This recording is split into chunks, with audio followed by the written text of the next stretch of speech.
And what is up, everybody? Welcome once again to another edition of Chris Akin Presents, the live version.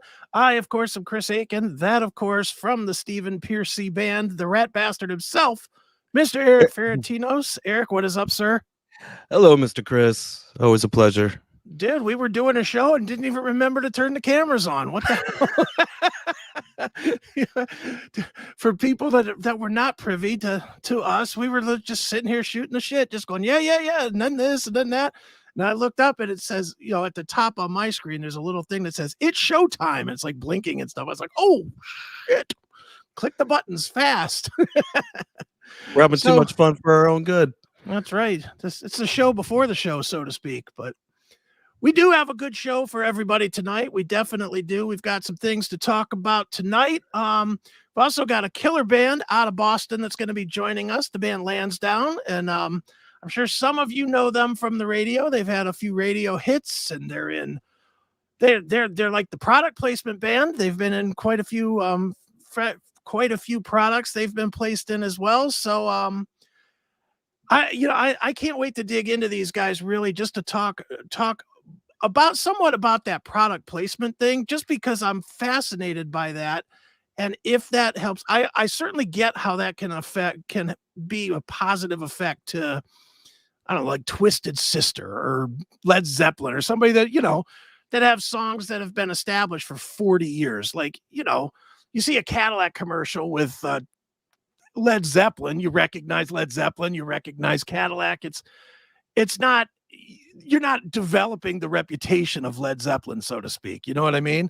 Mm-hmm. For a younger band that a lot of people probably still don't know at this point, I wonder if people just hear it in its background music, or if they pull out their phone and Shazam it and say, hey, who was that? That sounded cool as shit. They absolutely do. And I know that firsthand from Piercy. He to this day, rat songs are put into shows you may have heard of, like Stranger Things. Wow. Ever heard of that one? I think I've heard of it. They have a rat song in that one. I know Family Guy. Okay, but rat is established. Okay, you're talking about not established bands. I mean, rat is, when I saw Round and Round in The Wrestler, it wasn't like, I wonder who that band was. Let me try and find it. That is me on that. But when you watch the movie, I'm singing. You can hear my voice doing backgrounds, and it's my guitar playing. We redid the songs on The Wrestler, on Mickey Rourke the Wrestler. So if you hear those rat songs, you'll actually hear me like lay it down. I was like doing the low. And what'd you make for that? $0.25? I got paid $0. Big zip, huh? No, you know what? We got paid for 2 studio days, which weren't much. It was like, I don't even want to throw the number out, but this was many years ago. We did that, I think, in like 2003, and we recorded 2003. All right, well, now I'm going to guess. Now you can't just throw it out there like, I don't want to tell the number, and then I'm going to walk away. No, here we go. Let me do some guessing here. Okay. We'll go greater than or less than $5,000. Oh my God, way fucking less. Way less than $5,000? Way. I'm sorry to drop an F-bomb so quickly, but way less than $5,000 for a song that was in a pretty popular movie. Oh, you're talking about how much did the licensing cost? Yeah, how much did I'm talking about how much did they get paid? How much did you guys make? They Cleopatra Records is who we recorded it initially for, which we did it for peanuts. We just kicked it out. It became the Mickey Rat tribute album that came out. Like it was those sessions, which never even got like properly mixed or mastered or anything like that. Right. I think Patra didn't believe that Steven was actually doing it, and from the story that I got is Matt Thorne, who engineered and produced it, kind of sent over some roughs. Okay. And he was like, that's fine, and ended up selling it to this independent movie company for about what you're saying. I haven't seen the contract, but from what I heard, it was something really small, like $5,000. And this movie went on to be Mickey Rourke the Wrestler. Right. That won an Academy Award or something like that. And no, I never got anything for that. I didn't write the song. Steven does. and the Rat guys do. They get the Okay. publishing off the back end of that. But every time something like that comes on TV or a movie, young people totally get into it, especially Stranger Things. And then Rat starts to chart again when they got the Geico commercial. All those music placements definitely kick up their numbers on streaming and things like that. If you're lucky enough as an unknown band to get that, it's massive. Okay. Yeah, well, yeah, I guess that's probably true. If people discover, but again, the Stranger Things thing, it's Rat, it's Right. Metallica, it's not Lansdowne. Let's be honest. Right. It wouldn't be Lansdowne. It would be Buck Cherry or a band like that. It would be somebody that people have heard of. My question is, does it actually help the bands other than giving bragging rights? And again, we'll ask them when they come on, but my guess is the best thing that it does for the bands is it gives them the commercial on YouTube that they can throw out on social media and say, hey, here we are pimping GMC, or here we are pimping iRobot, or here we are, hopefully not being the guys that are the spokesman for Lume or something, I mean, Sure. you just hope that isn't what they get stuck with. Yeah, we got our song in the Lume commercial. Lume. Or here we are for Charmin. Is your ass dirty? Think of our band. Listen up, dirty ass. That's right. If you stink like our ass, listen to our band. No, let's hope it's not that. Let's hope that it's like good. I'll take that Charmin money. You'll take the Lume all day, right? That's right. I'll take the Lume all day and twice on Sunday. That's right. Nice. Well, dude, lots going on, man. We're moving into the new year finally. I know we did a show after the new year, but as I said on CMS, I wasn't really right. My head was not totally into it. Last week.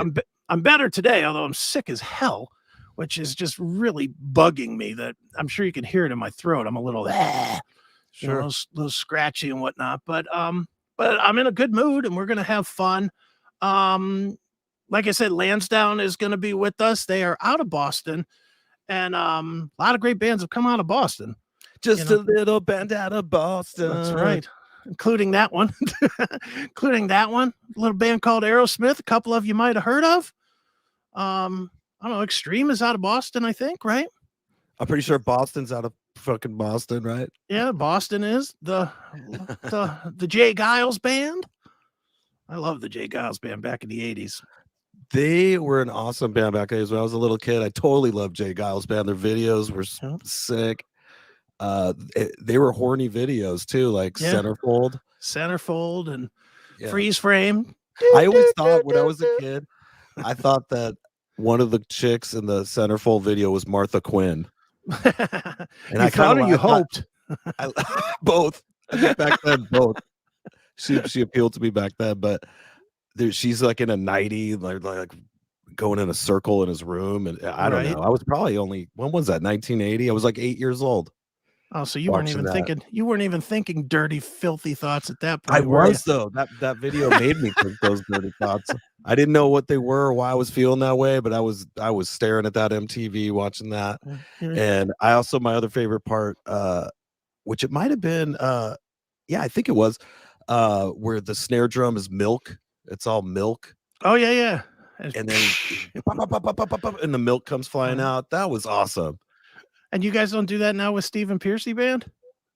It seems like he does, because Pearcy does this thing where he wants to take water or whatever he has, and he just throws it like up in the air because it looks kind of cool in the lights, but it just totally lands on my guitar and me and just shorts everything out. Sure. Dude, you guys should do that. You should fill the drums up with like a little bit of water or something when you play it. When and if you play Nobody Rides for Free, because it's like the beach song. You could get the cymbals all wet or something, so when you're hitting the cymbals, it's splashing off the cymbals and stuff. That'd be great. He does that. He'll walk up to the cymbals, the overheads, and just dump water right on them. Right. And then when the drummer hits them, they splash. But that can't be good for anything. involving the music I'm sure equipment. it's not. I'm sure. I'm sure, especially in today's world where half the time you're playing, on either backline from provided by somebody else, or you're not flying in a Always, drum yeah. kit or whatever. I'm sure whatever band's drum kit you're playing on is not going to be real happy if you start dumping water and shit on it. Luckily, we haven't had to use the opening band's gear, but it's mostly a backline company. Well, that even still, I'm sure they don't want it either. I'm Yeah, sure Jeff Lando has a backline company that gets used a lot, and their stuff's always great.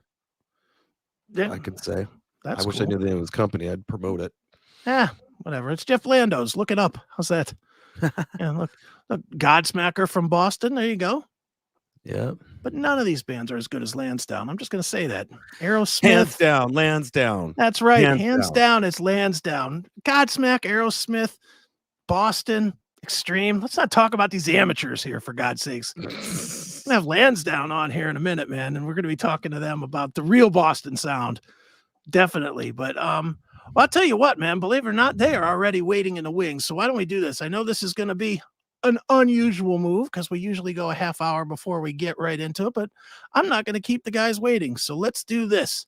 I'm going to play a quick spot. We'll play a little piece of some of their music, and then we will be back with the guys from Lansdowne right after this. It is Chris Akin Presents. Hey, everybody, it's Chris Akin from all the shows, and wanted to share with you one of my other passions other than music. That, of course, being coffee. Anybody that's listened to me knows that I love coffee. And I have found another great brand, ladies and gentlemen, that you guys need to check out. Simply named, no gimmicks to it at all. It's just Coffee Brand Coffee. It's fantastic coffee, and I am not kidding you. They have everything that you would possibly want. Their coffee is excellent. I like the Roaster's Choice, but they have the pumpkin spice and all that other stuff, all the flavored stuff that you might like. They've got K-Cups for you. They've got cold brews. They offer tea. They've got cocoa. They literally have everything that you would want. So if you're looking for a great coffee, if you don't want to just settle for the crap that they sell you at the grocery store, this is another fine alternative. Coffee Brand Coffee. Just go to www.bit.ly/CMS Coffee. One more time, bit.ly/CMS Coffee, and use the coupon code CMSPN to save a little bit of money, and you can get some of the best coffee that is available today. So one more time, it is Coffee Brand Coffee. We love it here at the Classic Metal Show, and you will too. So get some today, folks. Coffee Brand Coffee.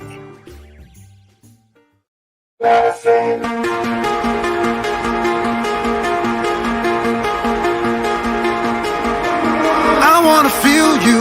You're dangerous, stay close to me. Think I could heal you if you let me inside. Because it's one step up, two steps back. Careful what you say or they'll bury you. But if we all step up and then push back, maybe we could use a little medicine.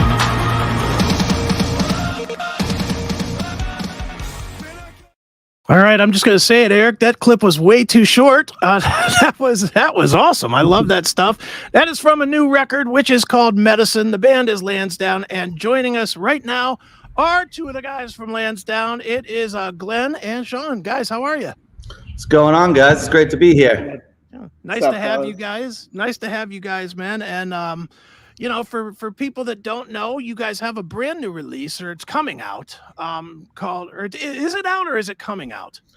Medicine, the single is out now with Halo, another new one coming off the compilation. But AFM just packaged up a bunch of the singles that we've been putting out over the years with these two new tracks for a new album coming out. For Europe release February 3rd. Okay. And US release, I'd have to check the date real quick unless you know it off the top of your head, Glenn. I don't know it off the top of my head. Honestly, I don't. I should. I suck. But I know that was Zay Glenn. Well, I will tell you guys this. I have it. It is fantastic. It's a great listen. you know, you got March 10th is the U.S. Okay. Release date for the physical. There we go. Very nice. Well, guys, for people that don't know what you guys, the kind of music that you guys make, I would call it more rock than metal, but certainly it's got some metal tinges to it. There's a little bit of, and this is what I like best about it. There's a little bit of a lot of flavors to it. There's a touch of industrial stuff mixed in there. There's a touch of straight up rock. There's some heaviness. There's some modern sound. I mean, you guys cover a lot of bases. So why don't we start there, man, and maybe give us a little history of you guys and specifically the influences of you guys that have led you to creating this amalgamation of sounds.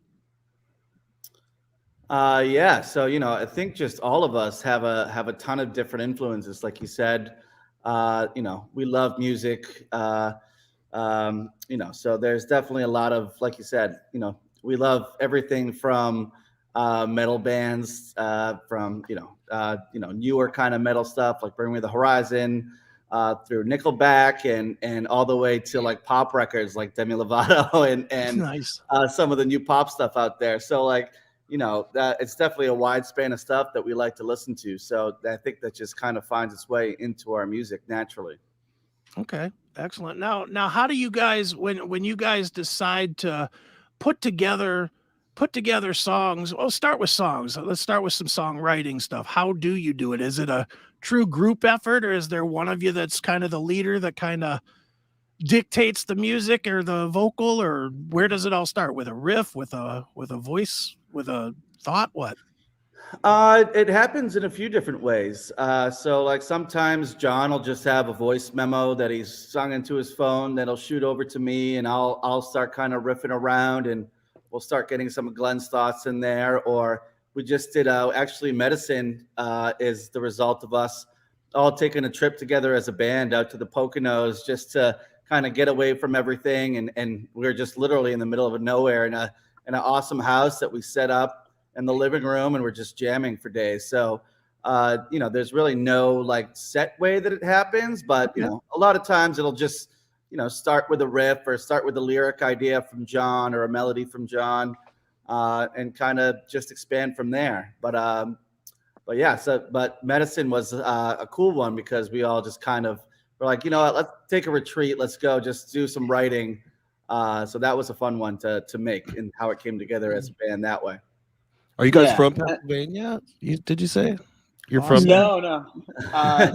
So it's just a spot where we've been before, and it was a spot that was kind of like halfway between. I'm in Jersey now, and the guys are in New Hampshire for the most part, and then John's in Boston still. So it's like you've got this kind of. Right. Usually, I'm the one that goes up, and it's easy, right? The drummer, he's going to go up, he's going to come, you know, do his thing, and we'll go up and meet the guys up there. And then Shaun had an idea about, like, you know, we did a retreat down in Florida before in the past for writing, and then one in South Carolina. And I think what you realize quickly is when you have the ability to lock yourself away, ideas come from everywhere. There's no outside noise, and all you do, like the old school, like rocker and me from like when my dad used to play and like got me into it. Jamming in a garage. That's what it felt like, right? You're just, the only difference was we were in some dude's living room in an Airbnb that we rented. And, you know, these guys are using fractals and plugged into a recording device, and I'm using an electronic drum kit. So that way we don't disrupt the neighbors.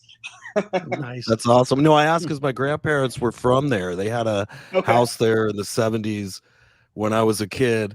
And it's gorgeous up there, and it is secluded, but it's the nature vibes are off the charts up there. Yeah. Like I remember feeding animals out of my hand. There are birds landing in my hand eating. Yeah, there was we actually did a U-turn because we saw a bear, and we're like, a bear. most people, you know, would probably be like, oh shit, push the gas. We're like, dope, a bear. Let's go look at it. But yeah. But then, so it was funny though, because, you know, we were kind of on the last night. We had done a lot of great writing, had a lot of great ideas. We're like, all right, let's go out and have like a good time. And there was just nowhere to go. There's nowhere to do that. You could go tobogganing. Tobogganing. Yeah. So we tried. Nice. We ended up in some towny bar, and we walked in, and it was one of those things where like, the music screeches, and everyone's like, who are these? Who the fuck are these There guys? was a place my grandma used to walk me down to, and it was the only place in town near the lake. And they had like a little store there, a little mini mart back then. And it was called the Gay Bull. You can believe that. And she had a German accent. She'd be like, "We're going down to the Gay Bull." Or whatever. But it was the only place. Otherwise, we had to drive like an hour to go to a mall or shopping center or anything like that back then. Anyway, I'm sure it's more developed now. Nice. Yeah. Well, guys. So I'm getting from this, you guys did not come up through one particular scene. Is that correct? We kind of came up in the we did come up in the Boston scene. Okay. It's just it's interesting when we were coming up in the very beginning, like most bands, your sound evolves. And so we came up in the beginning almost as Shaun, we were using like a pop punk band for actually as a pop band, which then transitioned into a pop punk band, which then transitioned into, we're all kind of like rock music. Like, who cares what everyone else is listening to? Let's play rock music. And then became this rock band. But there was just, unfortunately, at the time, there wasn't a big rock scene in Boston. It was heavily dominated by the pop punk scene, especially after, everything on Lansdowne Street with like Orpheum and Axis and all that started closing. There was less and less places to play. And we were kind of at the tipping point of putting out our first real rock record. And then when we were trying to figure out what to do next, we just got put out on the road. So like, as we were coming up and like playing with sounds. And then finally, when we found our sound and put our first record out, we didn't even get a chance to stay in Boston. We were out on the road pretty much immediately. Sure. And that was by design, I'm imagining, because the scene there was pretty dry. We were excited. I mean, as you know, we did really well for what the scene was in Boston. Like, we were selling out shows from 200 cap, 300, 400, and growing. And then when we kind of made a conscious decision to play with our sound, we were all, I think 23 to 26, and we were like, 21 for Shaun. It was like, when the opportunity hit the road, everything you ever dream of as a musician, of being on tour, boy, do you find out quickly that it's not anything you think it is. But boy, it was, it's some of the best times of my life, some of the best stories. But 5-6 guys in a van on no money, it'll teach you a thing or two about how to live.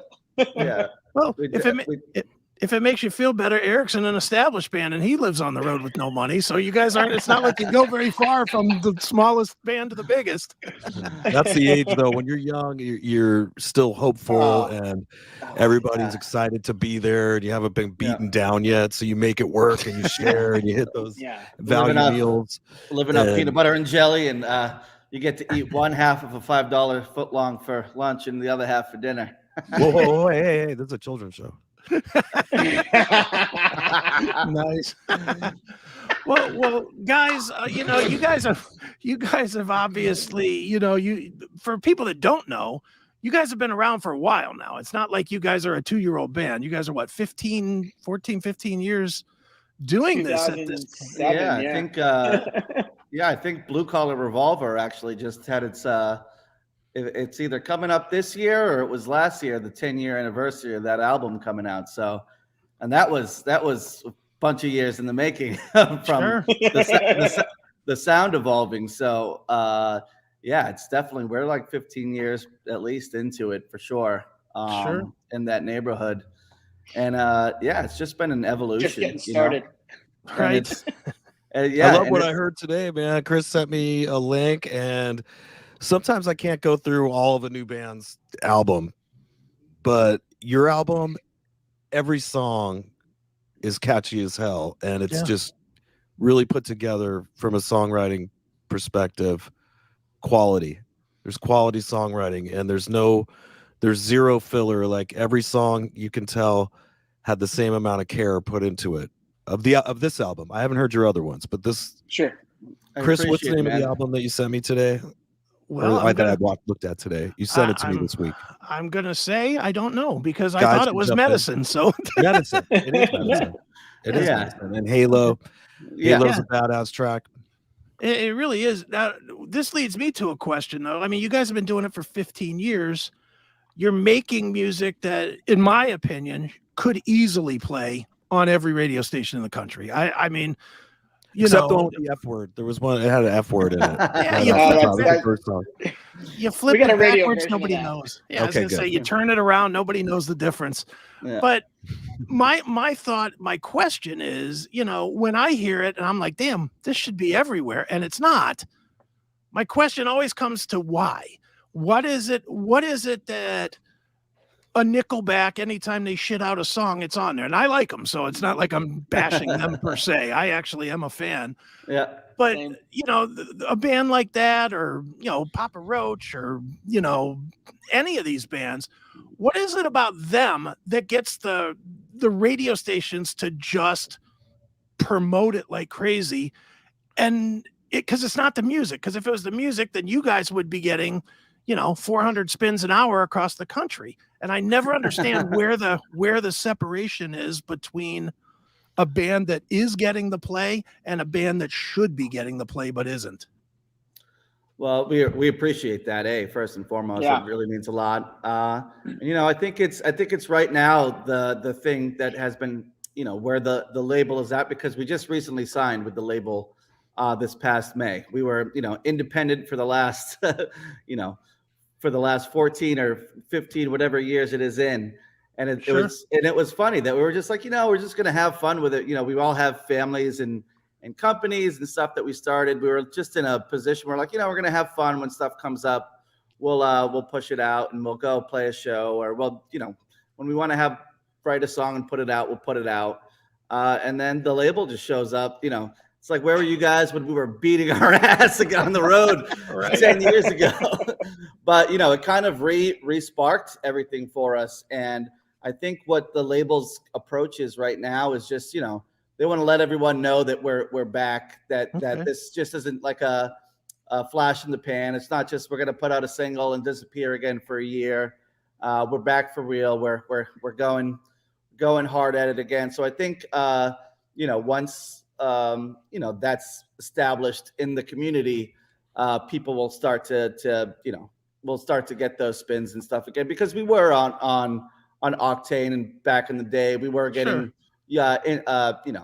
full terrestrial radio back in the day as well. So I think it's just either with Halo or this next coming single, we'll start to see those relationships get pushed by the label for getting us back into rotation there.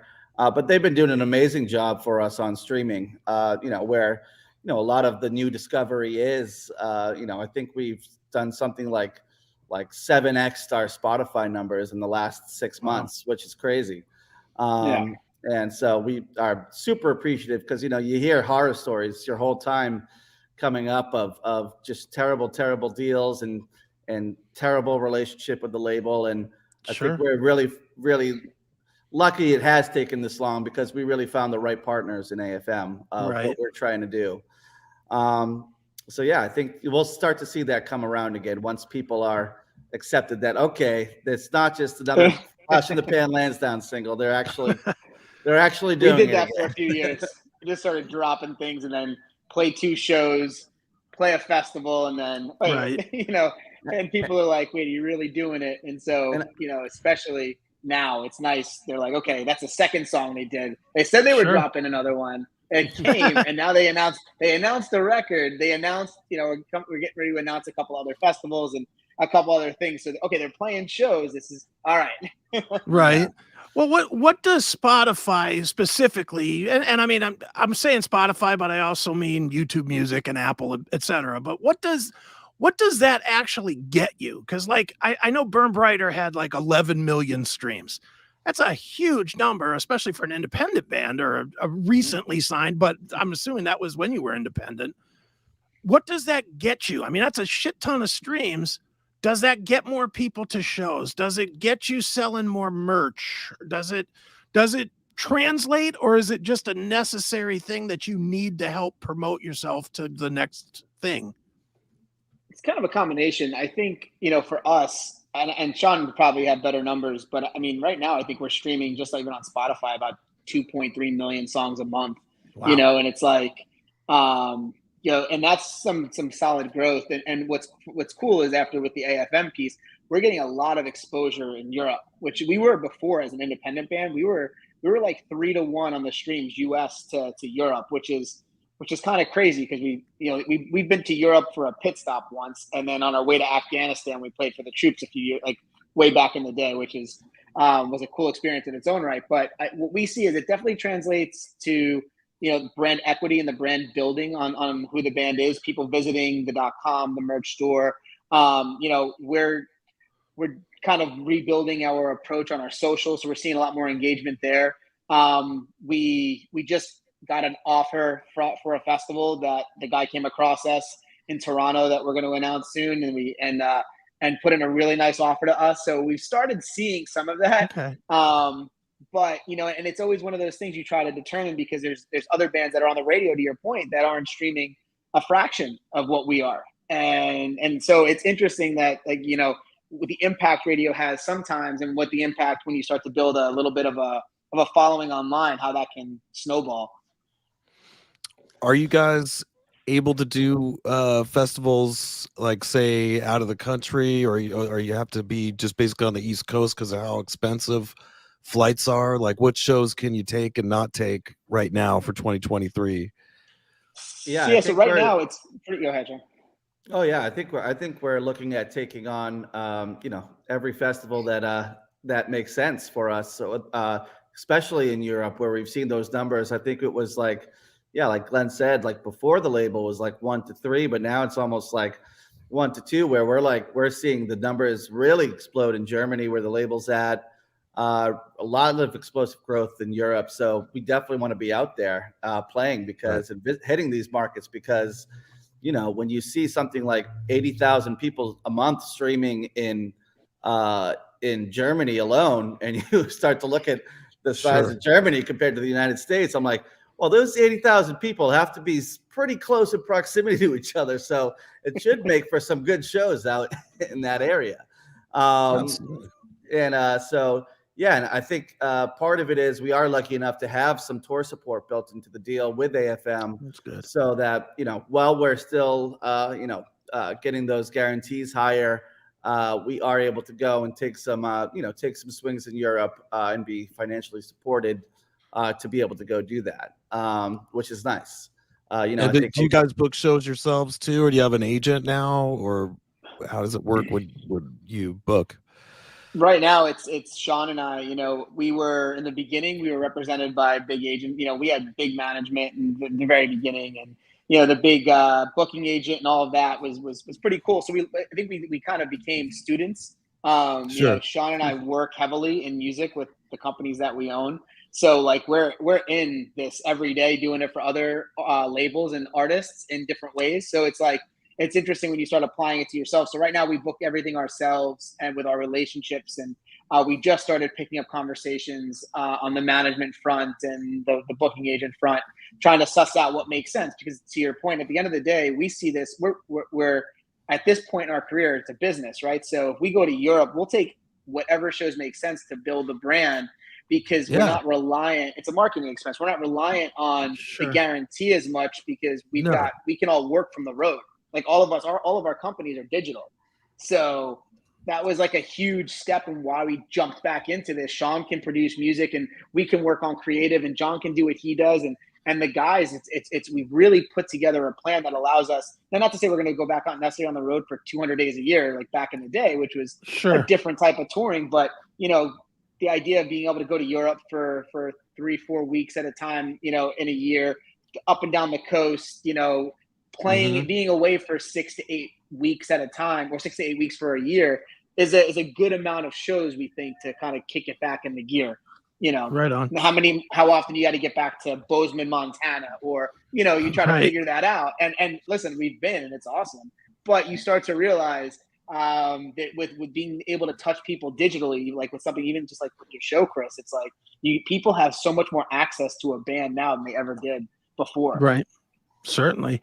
The Well, time dude, is now. that's right. Well, I want to backtrack a little bit because you mentioned that you did the troop thing, and I'm old as hell. I'll just admit it. I'm 54, and when I was in the service, I was stationed in Korea, and bands came over to Korea, and I cannot tell you how much we loved that shit. I mean, more than any, and I mean, it didn't even have to be bands that we were into. Like, I remember, and again, this was 30 whatever years ago at this point, but I can remember Foghat coming over there, and it was like the Beatles, you know, because we were seeing Foghat, you know, and it was like a legitimate band, and you know, and it was just fun. And even unestablished bands that came over there, we would, if we could get the leave time, we would take a day or two leave to travel around to the different bases because it was like American culture brought to us, which is, you know, you guys went to Afghanistan and those places. I'm sure the troops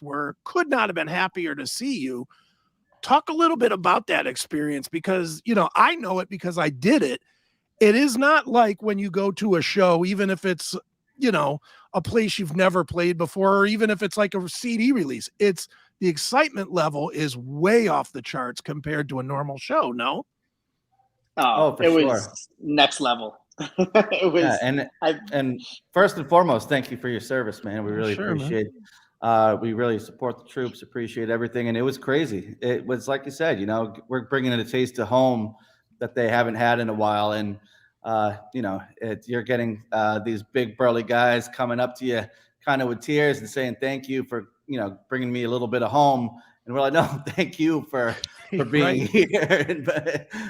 So it was definitely, you know, one of the most special experiences, I think, in our touring career, being able to go do that. We did Manis Air Force Base in Kyrgyzstan, 5 bases in Afghanistan, and 2 bases in Kuwait on the way out. Okay. And it was, you know, really you know, once in a lifetime experience. Did you see any of those spiders in Afghanistan that I've seen on like camel spiders? Yeah, they look like the thing from Alien, the face hugger. Luckily, they did have the posters everywhere of you know, don't look inside your shoes before you put them on, like you know, all kinds of stuff, that creepy crawlers out there that you got to watch out for. But yeah, luckily, I don't think we any of us personally ran into any. Good. But yeah, it was an amazing experience, really. Sure, no question. Good, you guys.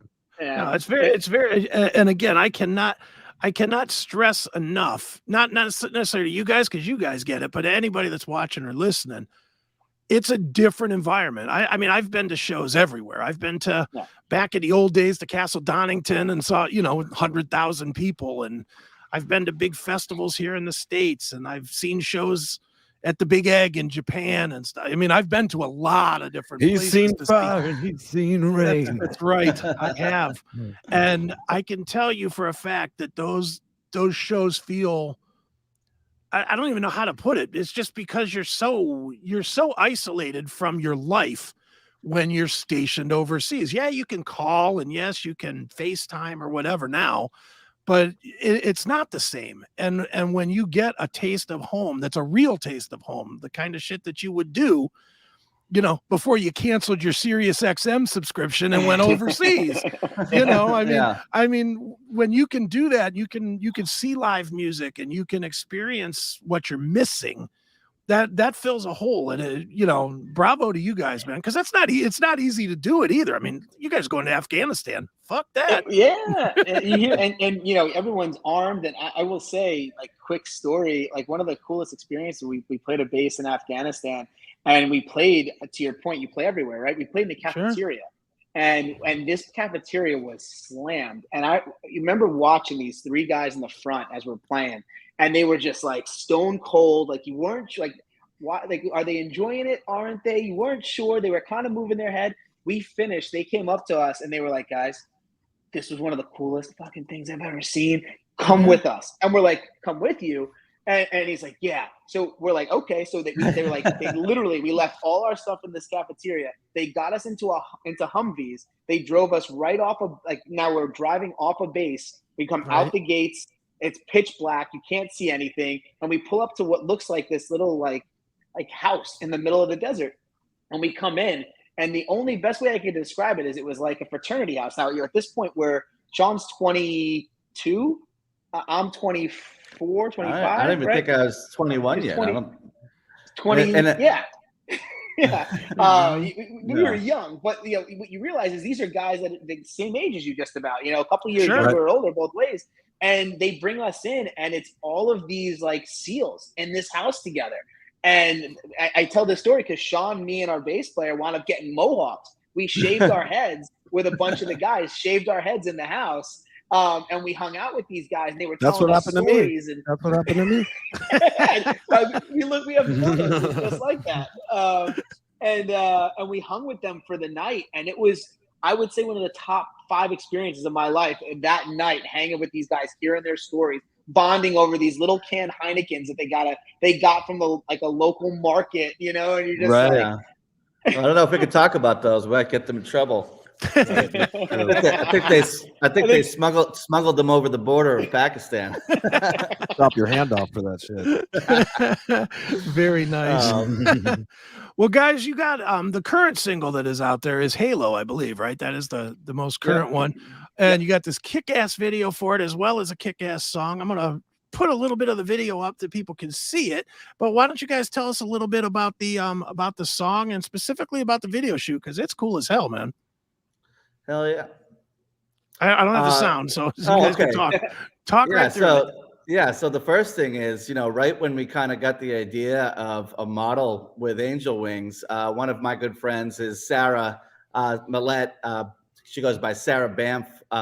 She's the model in the video, and I was like, how cool would it be to see just like that, an angel that's just she has, head to toe body tattoos. Sure. That, she was just the first person we thought of for the video, which, she makes the video for sure. And also it was one we shot in-house with our production teams, Glenn, Mungo Creative, producing it, and at Red 13 Creative, that's my company as well, with our director, Jim Foster. He just crushes it every time. He's done stuff with, everyone from Godsmack to Avatar to From Ashes to New. So it was great to be able to work in-house and create, an awesome product with Jim. And the song was just, it was actually just kind of one of the sleepers that that we had a demo of it. And, I was like, I don't know if this is really one of the leading ones. And we kind of just played it in the office at the label. And the head of the label, Nils, was immediately like, oh, this riff he's like, I just love the riff. Yeah. And we kind of went back in and reworked some of the song because the riff didn't really come in until probably 2 minutes originally into the song. And he's like, this riff is the song. Guys got to figure it out how to make this riff come in more. So we kind of went back in, John and I and Glenn, and retooled the song, and kind of Halo was born. A message that I think a lot of us can get behind is, when you lose someone, whether that's to, just, losing someone in a relationship or really losing someone in terms of, someone close to you dying, kind of wondering about the aftermath of that.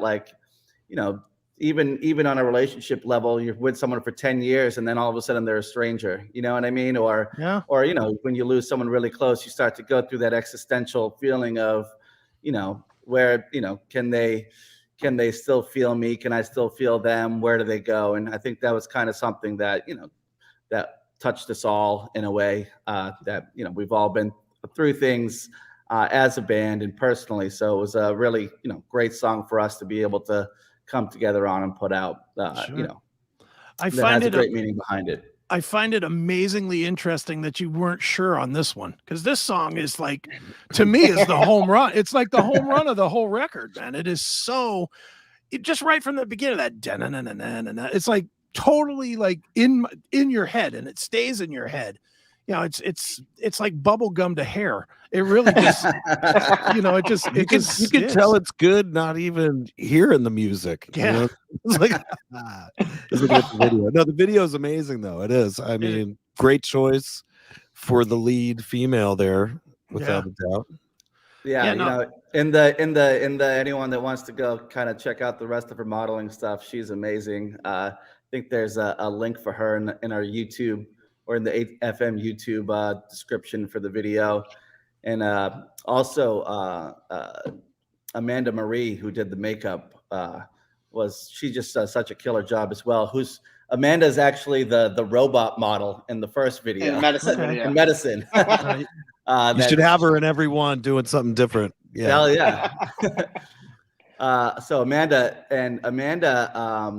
so she blew our fucking minds because we created that single artwork digitally, and then she comes out of the bathroom because we didn't have any idea what we were shooting when we went for the video.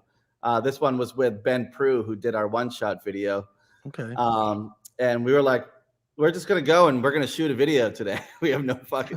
She comes out of the bathroom, fucking looking exactly like the single cover, and I'm like, what the fuck? Insane. How did you do that? Right. My band tried to do a similar thing, but it did not come out that good, as you can see here. Yeah. Not quite as good. Our bass player looked so fat and weird and pink. Nice. Well, guys, I know Glenn heard this one before because he was waiting in the green room. Shaun, you didn't hear this, but we were talking at the beginning a little bit about how you guys have been licensed, have licensed your music to products, which it obviously for business is a great thing. But what we were trying to figure out is, what does that do for a band specifically? And as like we were saying before, if you're Led Zeppelin doing Cadillacs, okay, everybody knows Cadillac, everybody knows Led Zeppelin. It's not a big jump to associate, rock and roll from Led Zeppelin with a car or whatever. What does it do for a younger band that has not been hugely established? And I'll just give you one example. I know GMC right now is doing something with Rival Sons. And I know Rival Sons, but I know most people do not know them to where they'll hear a song and they'll be like, "Hey, that's kind of cool." But, they lose it after a minute. Does product placement help you? And if so, in what way? Your pocket. And absolutely on the exposure front too, like the right sync with the right commercial that's going wide like that with the Rival Sons thing, like you mentioned, I can think back to that can really break a song that then breaks a band. I know one of my close friends, Zach Barnett, that I went to college with, he's the singer of American Authors. Okay. I think it was a Lowe's commercial that picked up their, they were doing pretty well, getting good steam, and a Lowe's commercial picked them up. And I think it was the song, "Gonna make the best day of my life." Right. And I think it was the one right before that one. But they blew up, like, just from that sync to then, using the sync to influence radio, to then influence touring, and it just really exploded their career. And I think another one was like, I forget which car commercial it was, but that song by Fun that's what really blew them up. So none of ours have quite done that for us. Or Imagine Dragons. Isn't Imagine Dragons? They were like, for a minute, they're a new band that just, their music just suited like every commercial, it seemed. But here's my question though: how does it get there? How do people figure out, hey, that's Lansdowne? That's, how do they figure that out? Because they don't say it in the commercial. They don't even tag it at the bottom that says music by or anything like that. Well, I think we're in such a powerful technology day and age where, I think back then it was, just using Shazam or whatever the other one was that got beat out by Shazam. Right. But now it's just, you just ask your phone, "Hey, Siri, who's playing right now?" And it'll tell you. And then, there was also the whole oh, I need to figure out what song that was. People scouring the internet on Reddit of, "Hey, what song was that in the GMC commercial?" True. You know what I mean? Ask Reddit. So I think it creates like a little cult thing online too, is like when you've like you feel like you're discovering it. It's almost like it's a mystery you have to solve. Yeah, it's almost like gamifying the experience. All right, now here, take this as either a good or bad question, but does it give the band cred, or does it give the band a look of corporate sellouts? I think depends on what it is. Yeah, I think it depends. Like if all of a sudden we're on like a Pampers diaper commercial with Conquer Them All, people might be like, all right, they just did that for the fucking money. That doesn't make any sense at all. Right. But if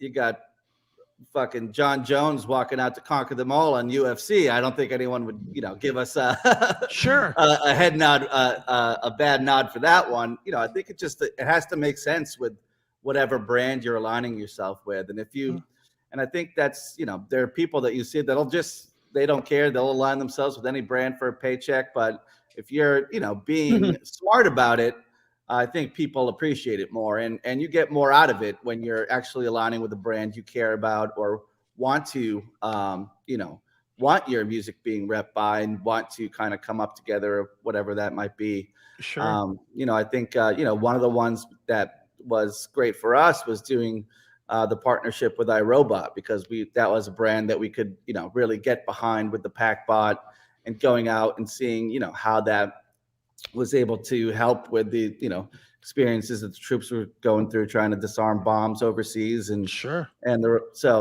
stuff like that makes sense. And sports stuff, I mean, I was taking a little hiatus when they did the Jets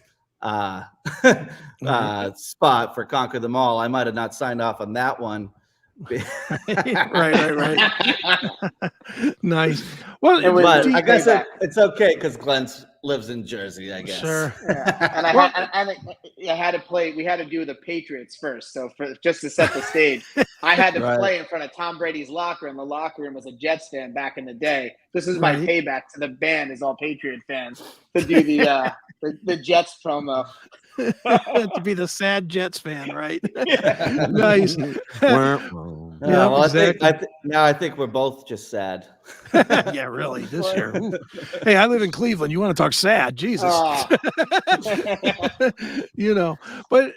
with the product placement, now I'm imagining it's different from band to band, but how much of that do you get decision with versus a management or a publishing company decision? And the reason I'm asking this is I have a friend, my friend Mariah, she's in this band called Plush, that are out there. And in All Elite Wrestling, one of the wrestlers uses one of their songs as her intro music. And she had no idea. Like, literally, I sent her a screenshot of it. I said, "Hey, are you aware of this?" And she's like, "No." And, and apparently, it wasn't like they stole the song, and obviously they didn't do that. It was it was probably through a publishing company or something that they work through. So how much of that do you guys control? I mean, do you control that, or is it a management or what? No, right now we are, with the deals that we've signed, we're pretty much in full control of saying yes or no to anything like that. But yeah, it just varies band to band, because, if you're in a, pretty steep deal on the record side and a pretty steep deal on the publishing end, then they have the right to go make those deals autonomous of you. So it just really depends on, what the paper says, really.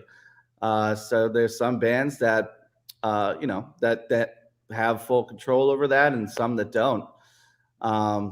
Because it's both sides that have to come together to get that approved are, whoever's the master owner and whoever's the publisher owner have to come together and approve that deal. Right on. So there's sometimes there can be like crazy fights where a publisher wants to approve it and the band might control the master side, at least. They're like, hell no. Right. Somebody doesn't want to sign off on it. Yeah. So what you're saying is no Lume commercials for you, right? Yeah, no. Or the Beatles, you can't. It's rare to be able to use an original Beatles song in something. You won't find it. It's even on YouTube. If you were to look up some Beatles songs, there's no shortage of bands that cover the songs that they promote, but you won't see bands, Beatles songs for you to stream, if you will. Sure. Yeah. It's all just whoever No, has license control. That's right. No question. Well, guys, obviously we started a brand new year. It's you guys are coming out with a new record and a new record company, and that leads to a lot of new opportunities. So what can we expect from Lansdowne in 2023? Definitely even more new music coming, very shortly after the record drops. We're just hitting when we're any free time we get, we're in the studio, we're writing, we're recording, we're getting ready to just put a lot of new stuff out. And definitely looking forward to being, in like we talked about before, in Europe, visiting in the UK, getting to some of these places that we've never been, that we've had people begging us to come to. And some just new experiential stuff that we want to play around with.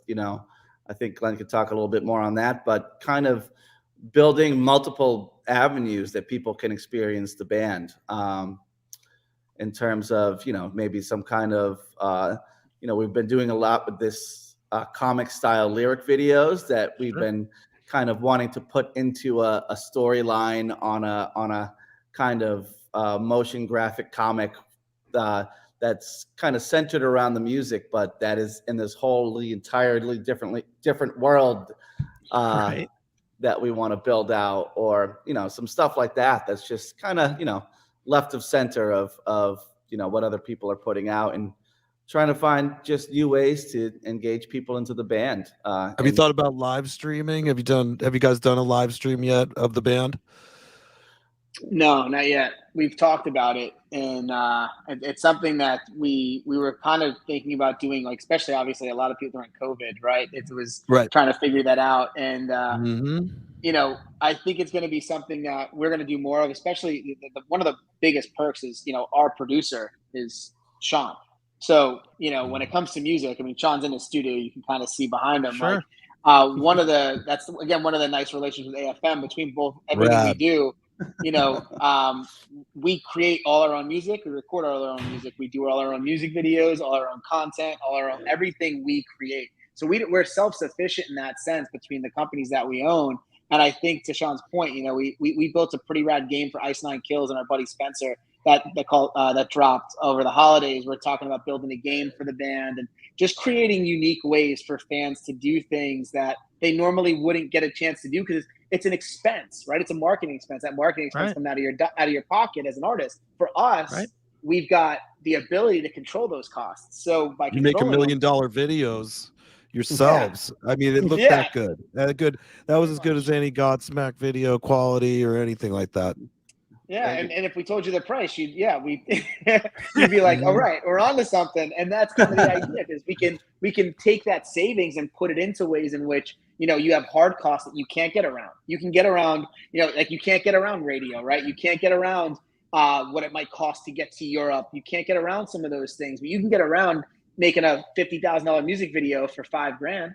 You can do that, So, and that's kind of one of the things we wanted to make sure we could do. If you could put more and more content out, put more and more music out, then it's, then you're constantly giving people new ways to interact, and it's hard to get bored of something versus dropping a record and you've got 12 songs. If you don't get to all 12 of those songs, you're wasting music, right? In a lot of ways. Right. So like, we've been dropping song after song and then repackaging. And so to hear you guys say, you really dig the record and dig the songs, that thought process that goes into like picking them, it's like making sure they get enough room to breathe and be their own thing. Right. Does radio still matter? I think it does, and I think everything matters in its own way when it's all fulfilling one piece of the puzzle. You know what I mean? So I think definitely doesn't matter as much as it used to. I don't think so at all. But I think it is definitely a piece of the puzzle that helps to move the needle that extra mile. You know what I mean? So sure. If you're doing well at streaming and you're doing well at on your merch and you're touring and you're looking to get that extra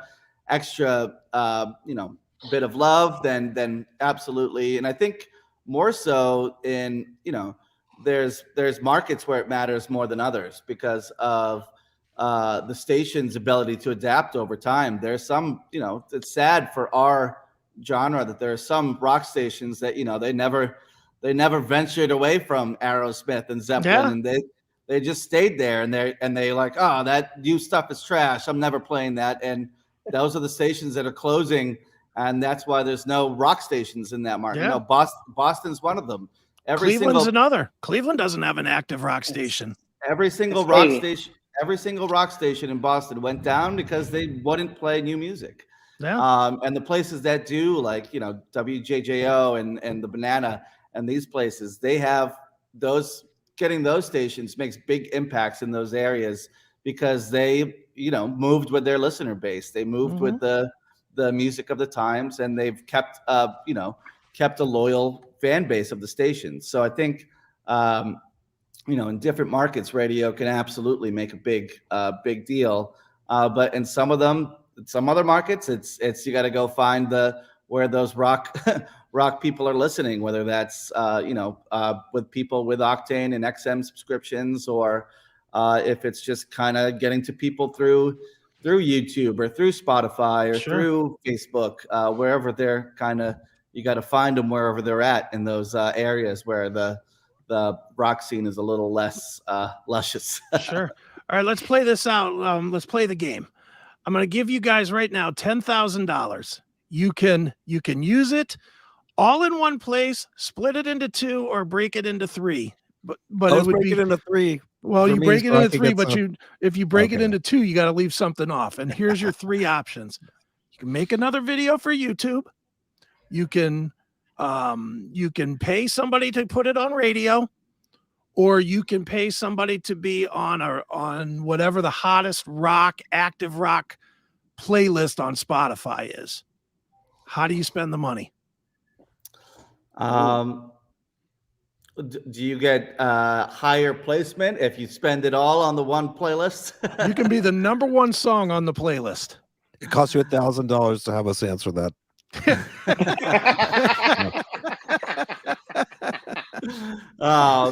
Then, you know, I think for us, we're probably splitting it in two because our main drivers for us are actually Spotify and YouTube. That's where our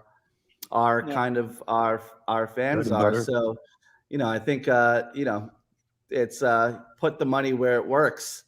Now, if we had a surplus, I think that's when we start looking at like, okay, how do we now move the needle even more with something that we're not focused on, and start building that out. Yeah, I mean, if you look at where our numbers have come from, the things that have sustained us, where people stayed with us, you know, radio didn't stay with us, but our Spotify listeners and our YouTube subscribers stayed with us. So I think we'd put it there. All right. Makes sense. Well, guys, as we've been talking, you guys have a brand new release coming out in March, or in February if you are listening in Europe, which actually somebody hit me up and said they were. So, you know, so they'll get it a little earlier than we will. But new release from the band Lansdowne. And guys, why don't you tell everybody where they can go to buy the record, pre-sales, buy shirts, keep up with you guys, promote your businesses as well, so in case people are looking for videos or games or, you know, all that stuff. Yeah, I think, you know, driving everybody to the .com, lansdownemusic.com, you know, that's the easiest way to kind of get access to everything. You know, you get access to our socials, you get access to videos, music, new content as we drop it. Merch store is on there too. So yeah, Lansdowne, LANSDOWNE music.com. You could get to all of our socials and streaming platforms from there. You know, feel free to check out red13studios.com, as well as red13creative.com, Red 13 Studios and Red 13 Creative, for music or video production, as well as is it just the Mungo made domain now? Yeah. Just mungomade.com as well. Mongo-like. MUNGO MADE.com. And yeah, we'd love to hear from any of you if you ever need any recording, mixing, mastering, consulting, or anything in the video space for content and marketing. Very good. Well, Well, one more time, the band is Lansdowne. Go to YouTube. If you do nothing else tonight, go to YouTube and watch the videos for Medicine and Halo and all their older stuff. I figured what we would do, guys, is we would wrap it up by giving people a piece of Halo so that they can wet their whistle to it a little bit before they go out, and once we're done broadcasting, then they can go and watch it. How's that? Does that work? There you go. I like it. All right. Well, Shaun, Glenn, thanks so much for joining us here on Chris Akin Presents. And this is Halo right here on Chris Akin Presents. Thank you guys so much. Tell me where we go. I can't touch you anymore. I can feel your halo when we separate. Tell me where we go. I can't touch you anymore, but I can feel your halo.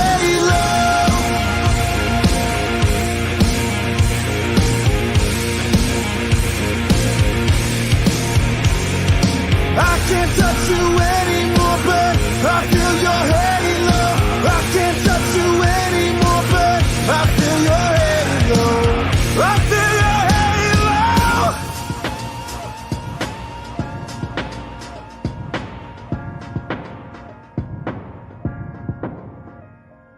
With trucker strikes and rising inflation, food shortages are becoming a big problem. Don't let yourself get caught unprepared. Buy a food survival kit today from My Patriot Supply and save. Over 2,000 calories a day to keep you healthy and strong, with a 25-year shelf life to ensure it's ready for you when the shit hits the fan. Go to www.bit.ly/CMSPNfood, order your supplies today, and invest in yourself and your family now before it's too late. www.bit.ly/CMSPNfood, My Patriot Supply. UFM is underwear for men. UFM underwear provides unheard of support, which eliminates the need to adjust yourself throughout the day. This underwear is the perfect fit for work, athletics, or just day-to-day activities. Shop underwear for men now and never be uncomfortable in your drawers again. Shop online at www.bit.ly/CMSPN-UFM today. Underwear for men. That's right, for men. It is Chris Akin Presents. I am Chris Akin. That is Erik Ferentinos. And dude, how cool were those guys? They were way cool, man. That guy was straight off the Jersey Shore. Yeah. I love it. I'm from Jersey. I could say that. You can. You get away. In New Jersey, Englewood Cliffs Hospital, to be exact. Look at you. You get away with it. But look what time it is. what are we drinking? White Claw? Nope. We're not on the claw tonight. This is a Cantina Especial. Oh, what is that? Tequila Beer? soda. Tequila soda. You know what I saw when I was in this supermarket? A friend of mine that I know happened to be in the supermarket, and she was about to set up a stand where they promote some new product. Okay. And she had a case of Monacos, which of course made me think of Johnny Monaco. Right. Or other guitarists, but these things are strong as hell. I don't know if the listeners have ever heard of Monaco, but they make a tequila soda, they make a vodka soda. 9% alcohol on those. It's like three shots of tequila or vodka in each one. So, well, you drink 2 of those and you can't play your gig. I could. Well, you could. You're an alcoholic. Other humans couldn't. But that's right.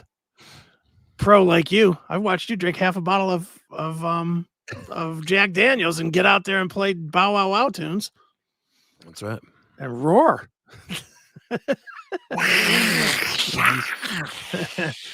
Well, real quick, the Lansdowne guys already hit us up on YouTube thanking us for having them on, and not a problem, man. We like those guys a lot. We do. And I'm not, and I mean, I know a lot of people are like, oh, you're just kissing their ass because they're on. No, that fucking I want to get rocks. a video done over at their place, dude. I'm telling you, be honest. I'm telling you, that video looks great. Both of those videos look great. I mean, dude, come on. Look at this video. Look at how cool this looks. And this just looks very cool, very, very well done. I mean, they're definitely doing high-end shit. That is for sure. So, great that band. singer looks like he'd kick your ass if you had anything else to say about it. Yeah, but so did that Tim Lambesis from As I Lay Dying, and he had to hire somebody else just to take his wife out. So, He's from here. That kid's from Lambesis here. is? Yeah. Mm. And the band for a while was, I think, owners in the Brick by Brick, which is our shithole metal club that we've had forever. It used to be called The Spirit in the late 1970s. Piercy played there as a kid, and his big story was that they paid him to leave. It was so bad that they actually gave him money to leave, and he goes, "Yeah." So I'll take it. It was Brick by Brick still for a long time now. Okay, And very I don't cool. know if they still own it. The guitarist, I think, and the drummer, maybe. Maybe, I don't know. I don't outside of attempted murder. I don't know much about Tim Lambesis. I do know As I Lay Dying. I loved the band. Right. I did love the band before. I haven't really listened to him since, but And he didn't kill her. he didn't. Yeah, he didn't kill her. He just tried. Yeah. And I've said it a million times. I don't It condone could it. have been worse. It could have I been don't worse. condone it, but I understand. To quote Chris Rock, I don't condone it, but I understand. Mm. But yeah. So anyway, Lansdowne, make sure you check them out. Lansdownemusic.com, and that's LANDOWNES. No S. Lansdowne. No S. Up in the LANDOWNE music.com. Lansdownemusic.com. So make sure you check them out. I felt dumb because we talked about them being from Boston, and then my first question was like, "So you guys from the Poconos?" But I got all excited because I always have the Poconos as like a soft spot in my heart. Besides, I'm feeding squirrels and birds. I know. I'm listening to the questions. I'm like, you're fucking talking about the power of the nature and this. You're talking about the power of nature, and I'm like, the nature in Boston. What are you talking about? No, not in Boston. Although, no, you know what? Massachusetts has beautiful parts to it too. But I never saw any. With the Poconos, what was weird is that was also the first time I think I heard Back in Black. Like I was walking through the woods, and there was like some kind of like little YMCA rec center or something out there that was like on a weekend. But these kids, and like if you can imagine in the late 1970s, where everybody's kind of hippied out looking, and had a boombox. And I remember I saw them in the woods, and I was kind of hiding because I was only like probably 8 years old, tripping around, and I heard some music, and they were playing the new AC/DC Back in Black album, and they were smoking weed and passing it joints in a circle. And it was I remember just checking it out, going, man, I wish I could go hang out with them. And the music was badass, and that all happened in that area. So nice. Very nice. Well, dude, I did have a topic or two I wanted to discuss outside of Lansdowne, and just real quick, I know we advertised tonight that Ronnie Monroe was going to be on from Vicious Rumors. He is not going to be on tonight. He had a death in the family quite suddenly, so he's dealing with that. We will get him on, just not this week, because he's obviously dealing with something much more important than CHRIS Akin Presents. So, hope he's doing okay, and we'll catch up with him, at a later date once his life settles down a little bit. Yeah. But let's move to something I did want to talk with you about, because you probably have some insight or some thought in this. Have you been seeing the number of 90s bands, 90s and early 2000s bands that are either reuniting or at least are coming together for a lot of these festivals now? Have you been seeing that? Yes, I have. How does that affect the 80s guys, which you obviously are in that world? Does that make less gigs, or is that welcomed by you guys, or do you hate that because it, softens the amount of money that's out there, or what? No, I certainly don't hate it. And the 80s bands that have been doing the festivals are going to continue to do them. Okay. I mean, we still probably have another 20 years of those 80s bands.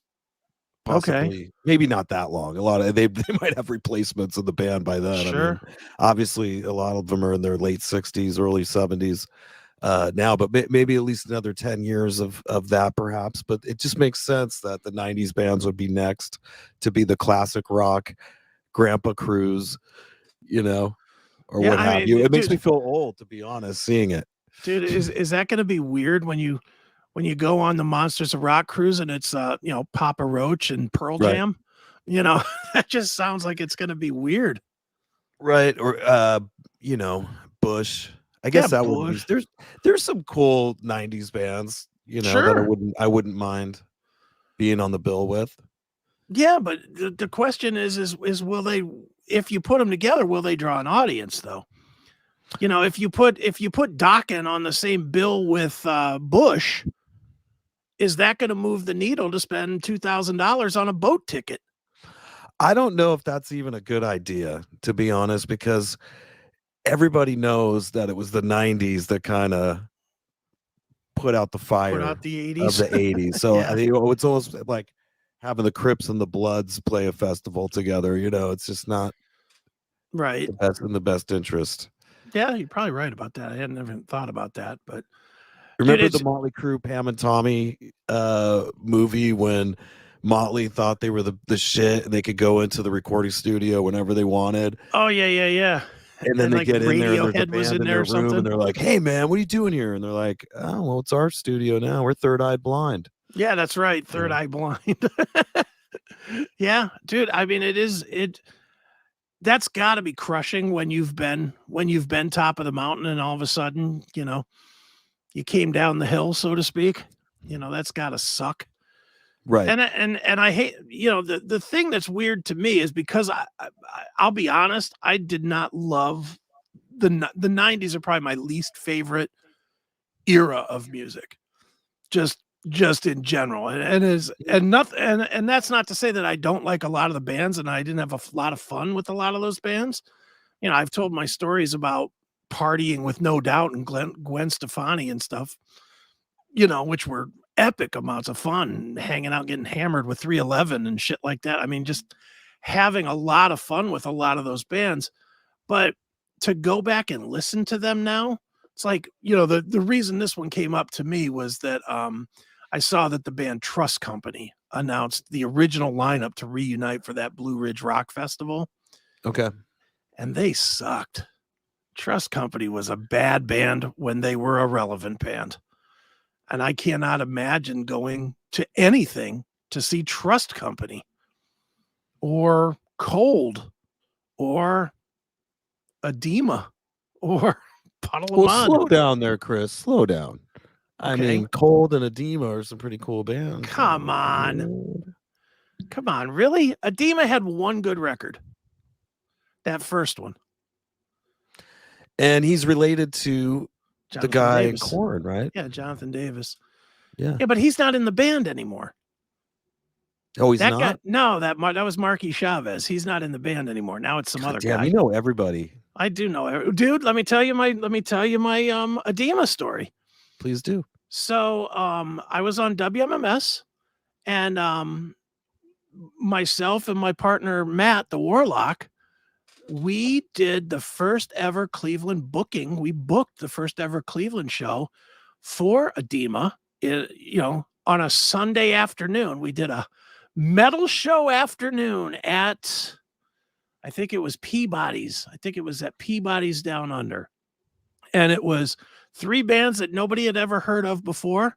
Systematic, which was the first band ever signed to Lars's label, which then featured and went on to feature Tim Narducci, who's in Spiral Arms, and then the Watchers, which are great stoner bands these days. If you like that stoner rock stuff, that's as good as it gets. Stoned.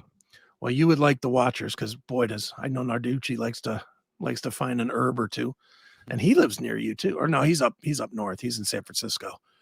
But maybe when you're up north, you could stop by Mr. Tim's place. He'd hook you up with a smoke or two. But that was the draw, was that they were the first band signed to Lars's side label. Then the second band on the bill was Puddle of Mud, that had never been in Cleveland before. And the third band was Edema. So we were like the first ones. We were the first booking that those 3 bands had in Cleveland. That sounds like a kick-ass lineup. It was pretty cool. I mean, it was cool for the time, but and like that was right before Puddle of Mud broke out with Blurry and She Fucking Hates Me and those songs. And, you know, I think the biggest band on that bill might have been Edema at the time, because they had that, whatever that song was. Dun, dun, dun, dun, dun, dun. I could think of it, but I don't remember the name of it. But you know, they didn't go on to do anything, not really. Did they? Edema? Well, they still tour, I think, with the now Rob Zombie has a cousin or brother or something. Power Man 5000. Right. I think Spider they get on One. They get on those kind of gigs, you know, doing club tours with Power Man 5000 and go out for a couple months. And, you know, I think the name's, you know, hung in there, Edema, long enough. Peabody, the Shit Club of Cleveland. It was. It was the Shit Club of Cleveland. It really was. I don't know. I always played good gigs there. I don't care. Well, maybe for state. See, I guess it depends on which Peabodys you played. Did you play the old one next to the lake, or did you play the one that was in the city that came after? No, you played the one that was in the city. Probably played both. If it was in the last 22 years. I know you played the one in the city, because I went to that show. That was the Metal Church and Steven and Wasp show.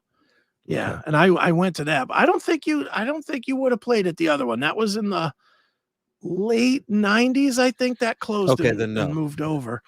But that place was a shithole. That place was, first of all, it held maybe 200 people. It just was tiny. And it had, this is such a fun story. So it had these poles, because it really wasn't meant to be a club. It was just meant to be like a storage room or something that they just modified into a club. And it had these metal poles kind of in the middle. Like there was no seats. It was just a big mosh. Not big. Was it a firehouse from back in the day? No, it was just like a warehouse. It was just an old warehouse. And I just remember one night I was down there. The show was Blaze Bayley's version of Iron Maiden was the headliner, with Fear Factory opening up. And it was like 95, 96, whatever year, you know, right in there. And it was dark, and they had all the strobes going for Fear Factory and whatever. Right. And Burt Bell, the singer of Fear Factory, like went to dive out into the crowd, and he didn't see the pole, and he just bonked right off the fucking pole. Oh. He almost knocked himself dead. He dove out like Superman dive, because he thought he was diving out into the crowd, and the pole couldn't have been a foot past the stage. And he's like, whoop, boink, and just straight down to the fucking ground. It was like, damn. Yeah, that club was a dive. Right. But I saw some good shows there. Like that, like where on stage they have like random pole, like 3/4 of the way onto the stage, and you're trying to like work around it, like ridiculous stuff like that. I'm glad we haven't had to do anything like that in a long time. Dude, there were some clubs, especially in Cleveland or in the Cleveland area at that time. Like there was a club down in Canton called Sadie Renee's, and it was one of the best sounding clubs in the area. I mean, the sound was great in this place, but another room that just was not meant to be a club. And the problem this room had, super low ceilings, like you could reach up and touch the ceiling. Right. And I just remember I was seeing this band. There was a local band in Cleveland called Funnel, and they never went on to do anything, but they were killer. They were like theatrical and stuff, and they would wheel the singer out in a straitjacket on a furniture moving trolley. It was a crazy, wild show. At one point, this fucking kid jumped up into the rafters, and he was hanging upside down from the rafters, singing into his mic stand, which they lowered a little bit so that he could sing. Rowdy. It was fucking nuts. I was like, wow, look at this. Just crazy. I saw some craziness in those days, man. But yeah, I mean, but anyway, back to my point about the 90s bands. I think, this is my assumption, is much like the 90s did it to the 80s once, I think you're going to see, especially with there being less and less original members. And when you do have original members, they're fucking retirement age or or if nothing else, they should have been retired a long time ago. Mhm. I think you're going to see a second wave of the 90s killing the 80s, but now killing them on the casino circuit. Potentially. I hope not. Because I have a lot of friends in that circle, but Yeah, I mean, honestly, this was the first or the end of 2022 I first started seeing all those bands piled on. But one thing I noticed is it took a lot more 90s bands to make it a show for some reason than it typically does for 80s bands. You don't have to put as many 80s bands on a bill to have a successful show as it appeared that they were trying to do with the 90s bands. I mean, well, they you had know why? It was everybody. I'll tell you why, because the 80s had a longer lifespan. Right. The 80s had what, about a legitimate 10 year span? Because I mean, what would we say the start of the 80s would have been? 83? The start Quiet of the 80s Riot would be 1980, Chris. Well, I know that. I mean the music, Dick. I mean the music. What do you say? 83? The metal sound, the metal time would be like 83, I'm saying. The metal years. Yeah, the hair metal years. The popular metal, 83, 82, 83. Yeah. Heavy metal had been going on for some time. Yeah. Like, I mean, the late 70s, they were wearing animal skins and driving weird Chevy vans and right, or being Black Sabbath. That's what writing they were songs doing. about monsters. Right, exactly. But I'm saying the hair metal, the popular years was probably from 83 to 91. And then it just died with Teen Spirit. You know, it just dropped dead, like suddenly right then. I mean, the band still put out music, but it was kind of over at that point. So that's 9 years. And when you really think about it, there was only about, I would say, 10 to 15 bands that were big, that were truly big. You know, you got your Motley, Rat, Poison, Warrant. Who else? There's more than that, but of the hair bands, the hair bands that were huge, that were really big. Bon Jovi, Rat, you know, Dio on some level. Sure. I mean, well, there was a ton. You know, one thing I'll say is it seems like the 90s, and I could be wrong, I'm just speculating, that the 90s had spawned more one-hit wonders, if anything. Well, and that's my point. All the bands that were big in the 80s had 10, 15 hits. Right. All of them. That's right. So you don't need as many bands to have a night full of hits. To do a night full of hits. I mean, dude, we can't even name the song from Edema. We can't name it. Name a song from Power Man 5000. I can do that. Okay, go ahead. I'm waiting. Turn Me On, Mr. Deadman. Is that one of theirs? I don't even know. You could be right. I don't know. Which I thought is actually a freaking awesome title, because what that is from the Beatles Conspiracy. Yeah. Allegedly, you can hear that when you play the Beatles records backwards. Right. It says, "Turn me on, Mr. Deadman." And they're talking about Paul McCartney, allegedly. Oh, Fall McCartney, allegedly dying in 1966. Have you watched that documentary about the conspiracy of Dead Paul? You know what, I have, because, and it does tie in with a rock story, but Stephen Carpenter, a friend of mine, knew him, and probably in around 2015 or so, he's always a fixture at the NAMM show for his guitar endorsements and stuff, which is the music instrument trade show that goes on. That's not the guy from the Deftones, is it? It's the guy from the Deftones. Oh, all right. And so he's your friend. I got to meet him that day. We got to smoke out, and my good friend Darren, introduced me, and Stefan was a totally cool dude. And he's like, "You got to see this documentary." And he talked up the documentary a great deal. Okay. About the Paul McCartney thing. I hadn't really, it wasn't really on my radar. This is the one with the George Harrison tapes. Is that where they I use the think tapes so. to Was prove? it the one where some really skeevy guy in the beginning says he's putting the thing together? Yeah. Same one. Okay, yeah. Well, okay.